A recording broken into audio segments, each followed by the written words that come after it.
Hypocrites try to suppress the love between Muslims with lies and slanders. Hypocrites know nothing of love, and the sincere love among Muslims disturbs them terribly.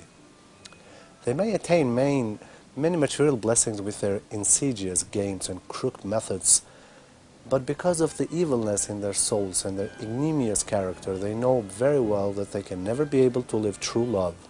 In that state of mind, they are aware of the fact that they cannot love anyone and that no one would ever love them. And that is a grave rancor for the hypocrites. This pain and envy for a blessing they can never attain drives the hypocrites to seek revenge by all available means. In a verse of the Quran, God informs us about some of the methods that hypocrites would resort in order to harm Muslims and take revenge on them. But do not obey any will swearer of oaths, any backbiter, slandermonger, impender of good, evil aggressor, gross, coarse, and furthermore despicable. As explained in the verses, the hypocrites are despicable, gross, coarse, and aggressive creatures. They do whatever they can to impede anything good and beautiful. By fabricating series of lies about Muslims, slandering, tale-bearing, and swearing oaths falsely, they try to harm Muslims.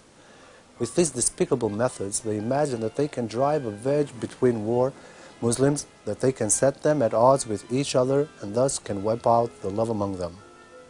A hypocrite may go to a Muslim and say, "So-and-so said such a thing, and I do not know for certain what he meant, but it sounded to me that he was talking about you." He may then go to another Muslim and say, "I've heard so-and-so talking about you. I guess she was angry with you for some reason." And then he may go to another Muslim and say, "So-and-so didn't like the work you did. He talked about what was lacking in it for quite a while." For the same purpose, they may slyly use matters that would not be possible to disprove.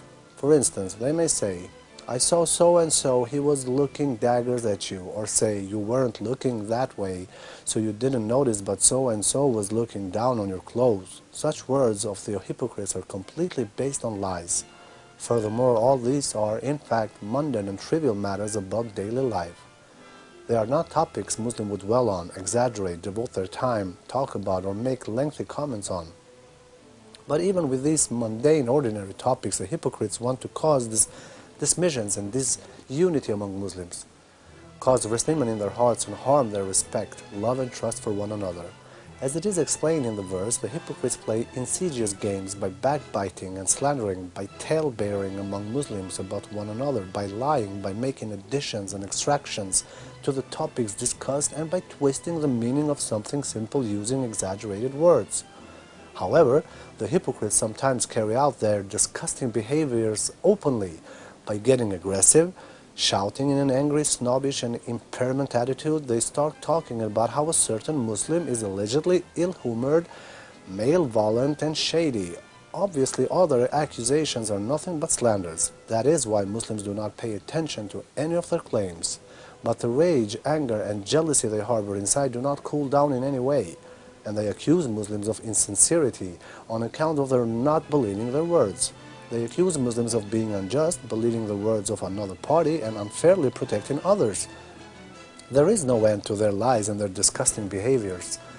Since they are unable to control their anger, they constantly cast the same experience about Muslims and try to defame them until they can create a negative opinion about them. What they want is to hear Muslims say, "Yes, you were right, this person is really a bad person, this person is crooked and insincere, we no longer trust or love him."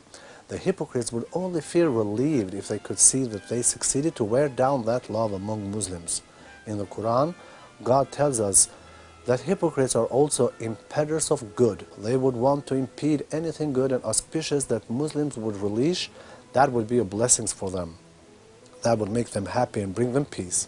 Since love is one of those blessings that Muslims regard as the most important, the hypocrites certainly try to banish this benevolence and beauty from Muslims. However, believers would never change their opinions about a faithful person because of some lies that are merely the products of an evil mind.